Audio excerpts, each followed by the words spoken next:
Boa tarde, Marcos Verlani. É o nosso primeiro encontro de muitos, assim, eu espero, aqui em 2021, porque a conjuntura e as notícias assim o fazem, né? Que você esteja sempre aqui conosco, nos ajudando a interpretar esse momento.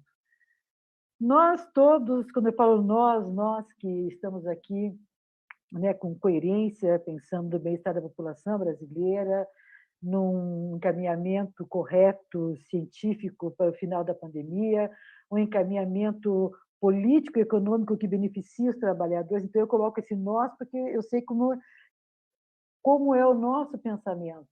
Eu queria ver com você como é que nós, né, e principalmente a classe trabalhadora, aqueles trabalhadores que estão lá no chão de fábrica, eles nem conseguem entender, porque somos incapazes de passar isso para eles, isso é um fato, mas de que forma a eleição de ontem, com a derrota que tivemos para o Centrão, para a direita, vai impactar daqui para frente nas questões políticas, nas reformas que vêm pelo Congresso e, principalmente, nas questões trabalhistas. Como nos atinge aqui no chão de fábrica?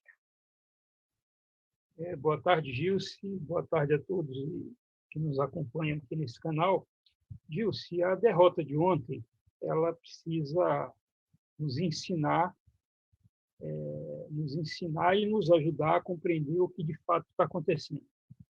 Há uma hegemonia, há uma força que não arrefeceu da direita brasileira. Começou ali no impeachment da ex-presidente Dilma, ganhou mais força na eleição de 2020 e que se confirmou agora na eleição municipal de 2018, melhor dizendo, na eleição de 2018, e ganhou e se confirmou na eleição de 2020, na eleição municipal.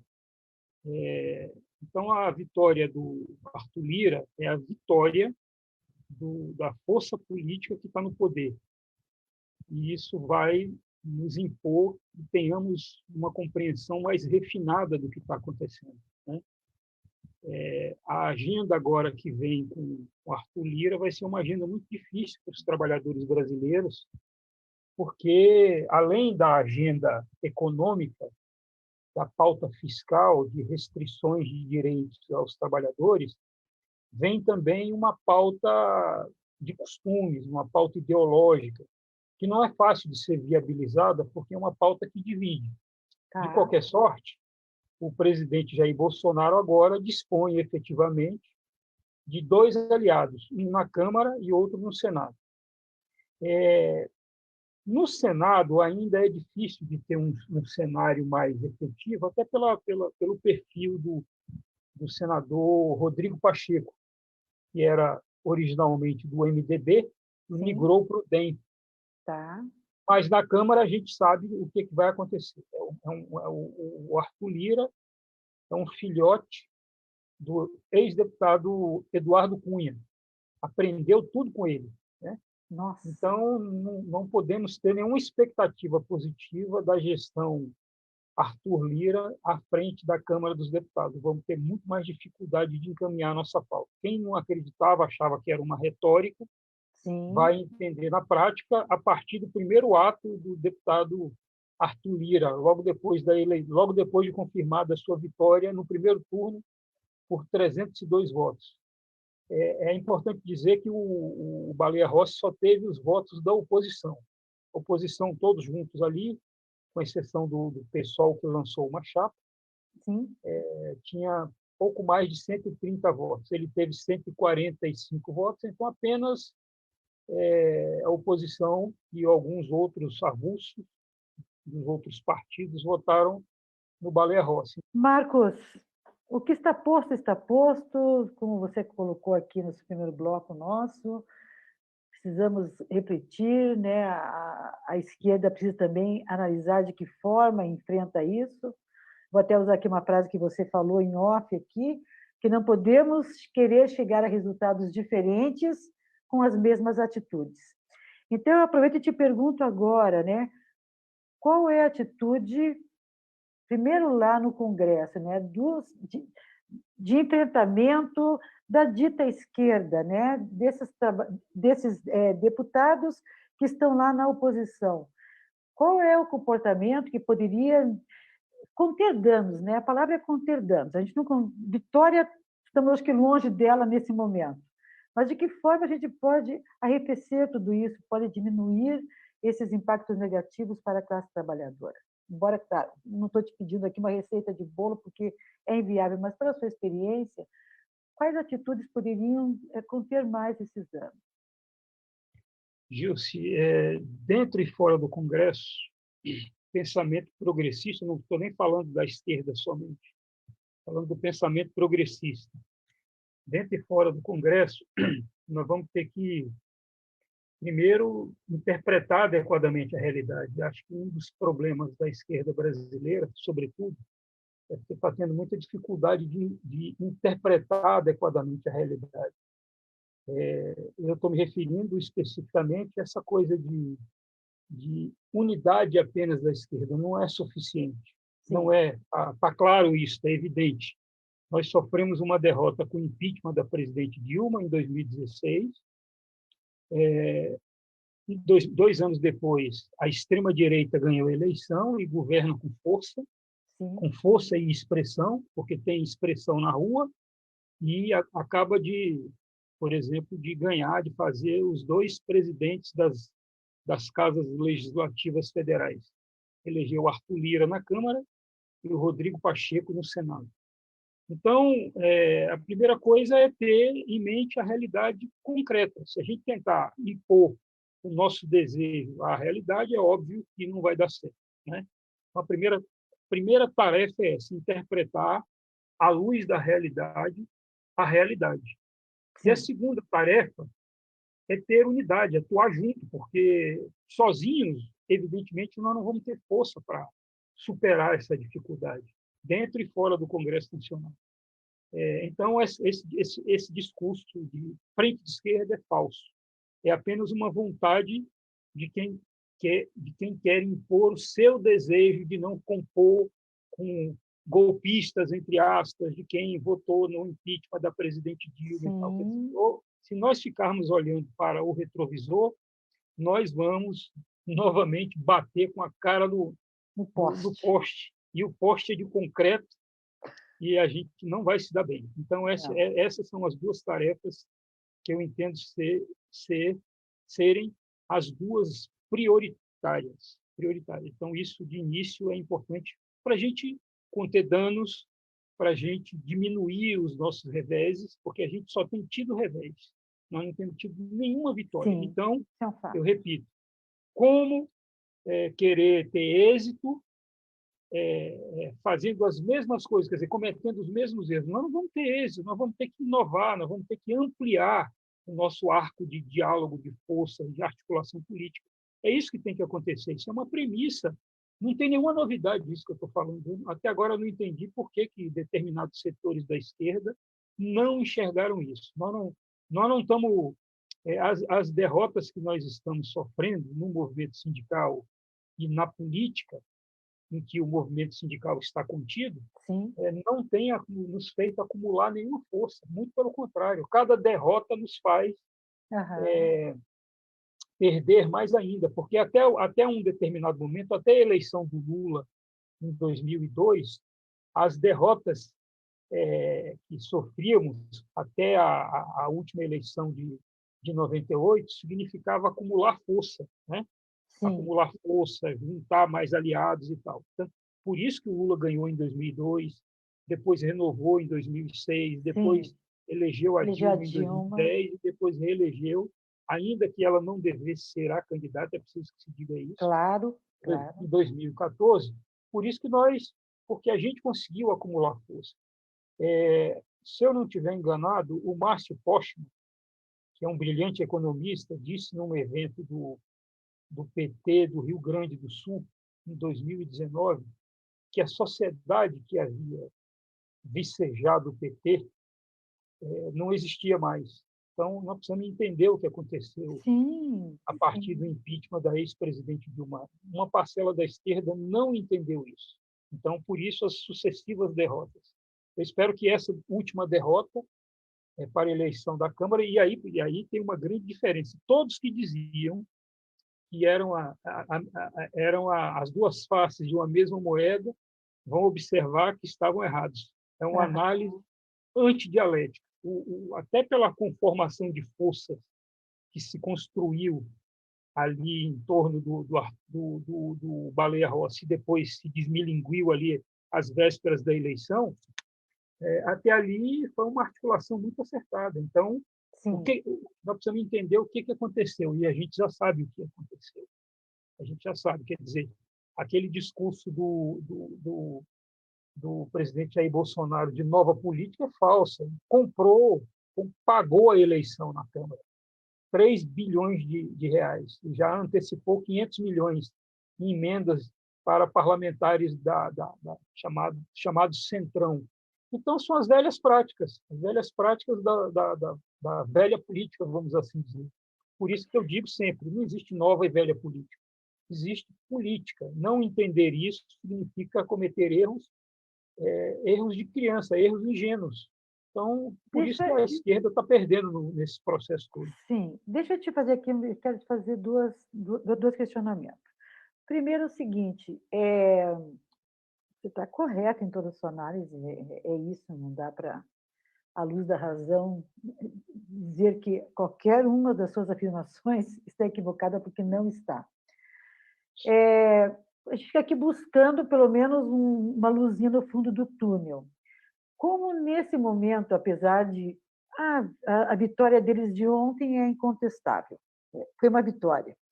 Mas é uma vitória ali no campo político, no sentido de que quem estava votando ali eram os deputados federais e senadores, ou seja, eram esses protagonistas, que, em alguma medida, são, sim, influenciados pela massa, porque daqui 2 anos tem eleição novamente, eles devem ter a intenção de se reeleger.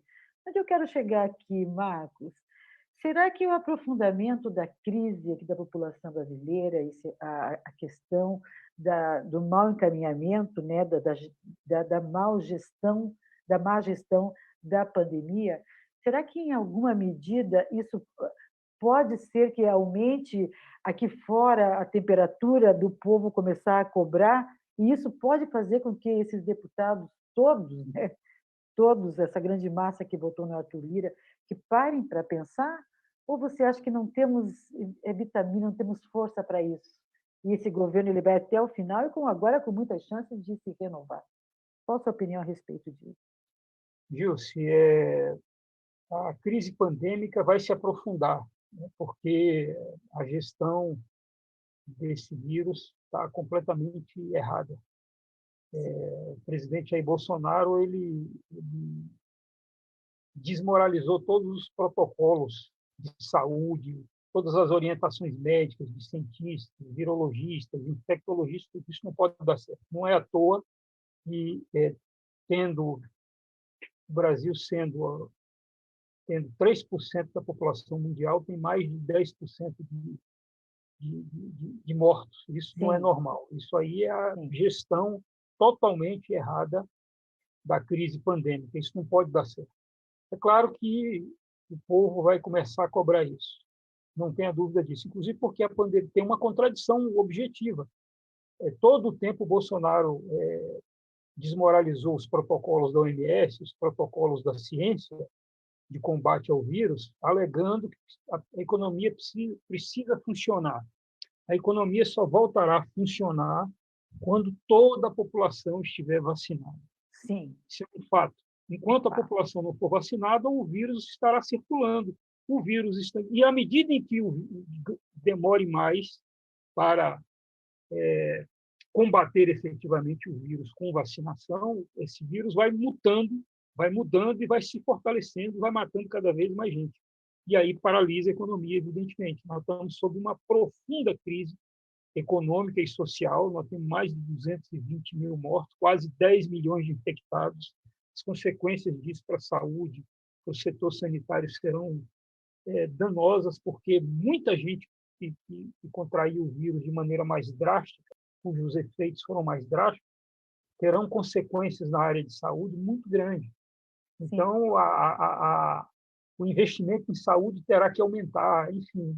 Então, a economia brasileira está parada. É interessante, eu, por dever de ofício, ouço a live toda quinta-feira do presidente.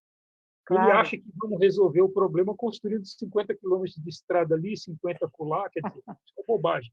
Há uma profunda desindustrialização no Brasil, a Sim, economia brasileira está em frangalhos, as grandes empresas, há uma fuga de capitais imensa, as empresas multinacionais, como foi o caso agora da Ford, no início do mês de fevereiro, de sim, janeiro, janeiro, vão embora, porque eles vão procurar mercados mais atrativos. claro, A Ford não foi embora em função do custo do Brasil. Isso é uma bobagem dizer isso. A sim, Ford foi embora porque o mercado consumidor brasileiro está se retraindo. Cada vez mais o trabalhador tem menos dinheiro para sobreviver, para sobreviver. Então, imagine num quadro econômico desse, o que essas empresas multinacionais vão fazer aqui? Então, o governo Bolsonaro tem uma visão, olha para a realidade a partir de uma visão paralela, completamente fora da sim, realidade. A realidade está mostrando outra coisa. Então, nós temos meios de combater tudo isso, mas a nossa interpretação da realidade precisa ser mais consentânea com a realidade. Isso não está acontecendo. Eu espero que essa derrota na Câmara, no Senado já era absolutamente previsto, então sim, não foi nenhuma sim, novidade. Na Câmara houve uma certa surpresa, né? Não apenas pela alta votação do Arthur Lira, que ganhou no primeiro turno, mas pela baixa votação do Baleia Rossi, que teve apenas os votos da oposição, mais um voto aqui e outro acolá. A oposição toda junta tinha em torno de 120 votos, porque aí eu estou tirando o PSOL, que lançou uma sim, candidatura própria com a deputada Luísa Erundina. Inclusive, ela teve mais votos do que a própria bancada do PSOL, que tem 10 deputados. Ela teve 16 votos, né? Então, acredito que vários deputados aí do campo da esquerda tenha votado nela, 6 deputados do campo da esquerda, o pois que não é, é que não é pouca coisa, porque a diferença foi muito alta, né? Então, sim, a frente, o bloco que foi montado em torno dos deputados, do ex-deputado, do ex-presidente da Câmara, Rodrigo Maia, que foi o fiador desse bloco, sim, e do candidato Baleia Rossi, se desmilinguiu ali às vésperas da eleição. Aquilo ali não foi no ato da eleição. não foi da eleição e também, assim, sabe, eu quero aqui reafirmar uma posição sua que, no momento, eu acho que se nós tivéssemos perdido, né? Perdido, mas por uma diferença menor e com todas as forças, né, de esquerda, de centro-esquerda ali, é, votando, porque você fica pensando numa situação tão dramática como essa, né? O pessoal ele tem aquelas suas questões filosóficas, que, claro, maior respeito a Luísa Erundina, nossa, nos rendemos aqui a história dessa mulher, mas, ainda assim, não era um momento. Eles nunca vão conseguir, então, se articular de forma. Sempre tem uma coisa. Então, é o que você colocou no começo. Nós já estamos num momento de muita vulnerabilidade, de fragilidade, e ainda assim eles não conseguem entender a realidade, que não dá para pensar assim. Claro, Baleia Rossi não é um nome perfeito também, ele tinha. O auxílio emergencial não estava garantido com ele, não era perfeito, mas iria ali, de ponto de vista político, imprimir uma derrota ao Bolsonaro que nos interessaria. Eu acho que é muito mais pela questão é, simbólica, né? A gente perde e perde tudo. Falando em perde tudo, claro que também não estou aqui defendendo a candidatura de Dória, porque, pelo amor de Deus, a gente não sabe quem é pior, se é o Bolsonaro ou o Dória, cada um com o seu viés, eles são pessoas complexas. Mas, para nós analisarmos aqui, uma ala importante do PSDB saiu e do DEM, que estavam lá na base para apoiar uma futura candidatura do governador Dória. Eles também saíram e deixaram a Maria Rosa falando sozinha. Você De que forma você analisa isso? Esse povo já está pensando que são favas contadas, a próxima reeleição de Bolsonaro, já também estão enterrando uma possibilidade do Dória? Nilce, eu vou dividir, essa sua pergunta eu vou dividir em duas partes. A Tá. primeira é o seguinte, a sua pergunta foi muito importante porque nos ajuda a esclarecer o que está acontecendo com a esquerda brasileira. É uma visão ingênua do que está acontecendo. Por exemplo, o caso da candidatura da deputada Luísa Erundina, que merece todo o nosso respeito, mas a decisão do pessoal foi absolutamente equivocada, porque não fechou os olhos para a realidade. Há uma hegemonia empalmada pela direita, uma hegemonia de direita conservadora, e para combater isso nós precisamos ter unidade.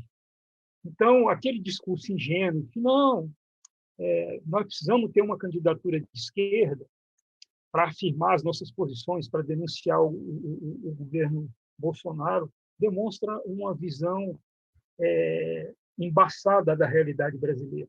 O resultado está aí.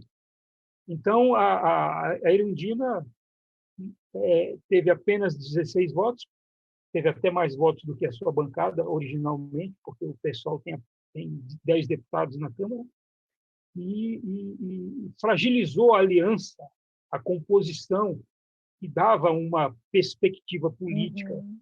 de oxigenação democrática e amplitude da articulação política do nosso campo no Congresso Nacional.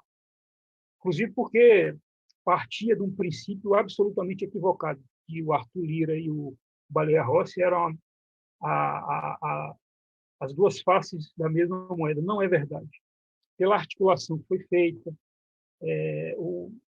se o Baleia Rossi fosse o vencedor, ele estaria de tal modo comprometido com um conjunto de Sim, decisões tomadas pelo sim, bloco e não lhe permitiria mudar de trajeto por bel prazer ou por alguma decisão sim. individual ou isolada de sua parte. Então, isso é tão verdadeiro que a primeira decisão do Arthur Lira, que fez um discurso aparentemente conciliatório, agora está evidente, para os seus aliados, e não para o conjunto do Congresso, da Câmara Sim. dos Deputados. Né?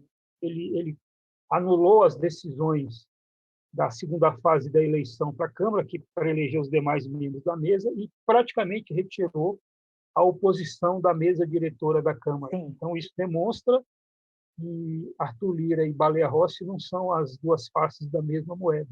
Então, essa é a primeira parte. A segunda é que nós vamos precisar, diante dessa realidade, definitivamente assumir um outro nível de debate e sair dessa brincadeira de achar que nós podemos enfrentar sozinhos essa aliança conservadora que se fez em torno do Jair Bolsonaro. Evidentemente, ele saiu fortalecido, porque ele elegeu os seus dois aliados, o da Câmara e o do Senado. Se isso não for suficiente para mudar o modus operandi, eu não sei mais o que será. Sim. Então, isso é um fato. Então, e contra fatos não há argumentos. Nós precisamos, então, entender o que aconteceu. Evidente que tem explicação. O Bolsonaro comprou as duas eleições. Nunca foi distribuído tantos recursos do orçamento numa véspera de eleição, de renovação das duas mesas do Congresso Nacional, da Câmara e do Senado, como agora.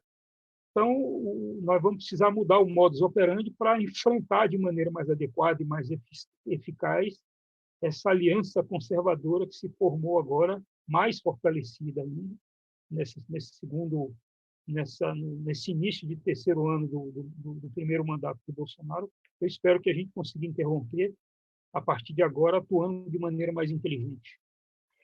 Outra questão aqui, Marcos, em relação a essa eleição que você falou da mesa ontem, então, para quem está aqui nos ouvindo entender, o que estava em jogo não é só a presidência da Câmara e do Senado. Ambas as casas, eles têm um regimento interno que as mesas são formadas por maiorias. E o primeiro ato, depois desse discurso conciliador para seus aliados, né, do presidente Arthur Lira, o atual presidente da Câmara, ele fez lá uma nova mesa e ele deixou o PT com a terceira, é isso, né, com a terceira ou quarta vice-secretaria, sendo que o PT teria direito à primeira em função do número de deputados. Já estão se falando, né, já se fala em entrar no STF em função de reajustar essa mesa, porque o que ele fez foi totalmente ilegal dentro da legislação que rege ali essa eleição da mesa. Isso será um exemplo do que vai acontecer daqui para frente, porque, se você lembrar, quando o presidente não estava tomando nenhuma atitude em relação à pandemia, os partidos provocaram a STF e teve aquela grande discussão lá sobre a questão de deixa assim os governos estaduais tocarem, não isentando ele, mas dando a prerrogativa, né, constitucional de que os governos enfrentassem. Como eles juntos agora vão achar que estão, né, e podem achar que estão, porque presidente de Senado, presidente do Congresso, todo mundo junto, ai, ai, ai. Mas você acha que eles podem fazer várias coisas, inclusive que arranhem a Constituição e que passe a ser 2 anos de judicialização com as questões encaminhadas nas mesas? Eu falo nas mesas porque vai vir medida provisória de lá que não vai nos ajudar e ambos vão ajudar que elas passem. Mas será que o STF, então, vai ter que ter um papel preponderante aí de tentar nos defender, em palavras mais simples? Se o novo presidente mantiver esse tipo de postura, o STF vai ser a todo momento acionado, como foi no mandato do Eduardo Cunha.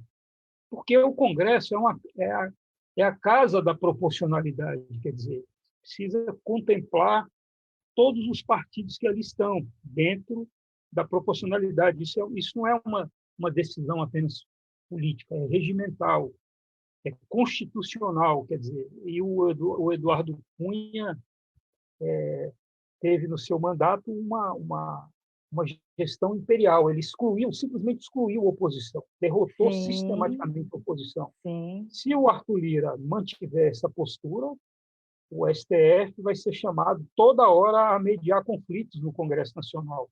Já foi chamado, vai ser chamado agora para mediar esse conflito. O ato do Arthur Lira é autoritário. Ele excluiu a oposição da mesa diretora. Quem duvidava disso e achava que isso era uma retórica, vai ver agora na prática. O Arthur Lira é autoritário, ele é uma figura autoritária. Basta ver a sua origem, né? E engraçado que ele podia, depois de uma vitória como essa, né, uma vitória esmagadora, não porque teve 302, é porque o seu oponente teve metade do que se esperava. Sim, foi esmagadora, claro. É isso. Sim, é isso. Então, o Arthur Lira, se mantiver essa postura, vamos ter um legislativo completamente conflagrado, tal como é a gestão do Jair Bolsonaro na presidência da República. Uma gestão cotidianamente conflagrada. Ele não dialoga com os atores sociais. Ele enfrenta o tempo todo. Quando, em algum momento, que não enfrenta, ele não dialoga, ele simplesmente se recua, depois ele volta com a carga maior. Então, o Bolsonaro é uma temeridade para o Estado de Direito. E se o Arthur Lira, que na presidência da Câmara é o segundo homem na hierarquia de poder, depois do presidente e do seu vice, vem o presidente da Câmara. Se mantiver essa postura autoritária, não será bom, porque o Congresso, a Câmara dos Deputados em particular, que representa o povo, precisa ser uma casa que acolhe todas as demandas da sociedade. Então, se ele colocar a agenda do Bolsonaro, aí paralisa o país, porque é uma agenda que divide. Sim, uma agenda que divide e não une a sociedade brasileira. Não une, e independente, né, de qualquer julgamento que a população, por falta até de alimentos, não consiga perceber isso, mas esses deputados todos estarão para a história como os mais vendidos de todos os tempos, de uma compra realmente. Todos iam às compras, mas o Bolsonaro foi às compras dizendo vou às compras, e ele encontrou muitas pessoas à venda, né? Então, por mais que o povo às vezes não consiga perceber, entender, tem eleição daqui a pouco, a gente não consegue fazer com que eles percebam isso para que não votem, mas a história vai registrar. Essas pessoas vão entrar, esses deputados e senadores estarão para a história dessa forma. Marcos, teríamos pauta aqui para um dia inteiro, mas temos tempo. A gente vai voltar a conversar na semana que vem, se você dentro da sua agenda. Eu gostaria muito de falar sobre. Vamos ver como é que vai ser agora essa reação, se vai para o STF mesmo. E eu quero ver com você, na sequência, a ação do Ministério Público Federal e do STF, porque são duas instituições que têm nos dado algum apoio quando está faltando a direção coesa e precisa e efetiva do presidente da República. Cada vez que aconteceu problema durante o ano de 2020, o Ministério Público Federal e também o STF, em alguns momentos, nos socorreu, e eu quero conversar com você mais profundamente sobre essas duas instituições. Tranquilo. Obrigada. Combinado. Obrigado, Gerson. Um abraço para você e todos que nos ouvem. Sempre é muito bom ter essa conversa aqui inteligente com você, para a gente poder divulgar e para que os trabalhadores, né, eles pensem, né, que tem coisas que não é tão raso essa discussão política, ela é aprofundada e temos que, ao mesmo tempo... O Bolsonaro tenta simplificar as coisas, mas é para o jogo dele. É tudo muito mais complexo, né, Marcos? E temos que ver várias nuances para fazer as escolhas corretas. Obrigada mais uma vez, tá? Nada disso. Um abraço para você e todos. Para você também, todos aí.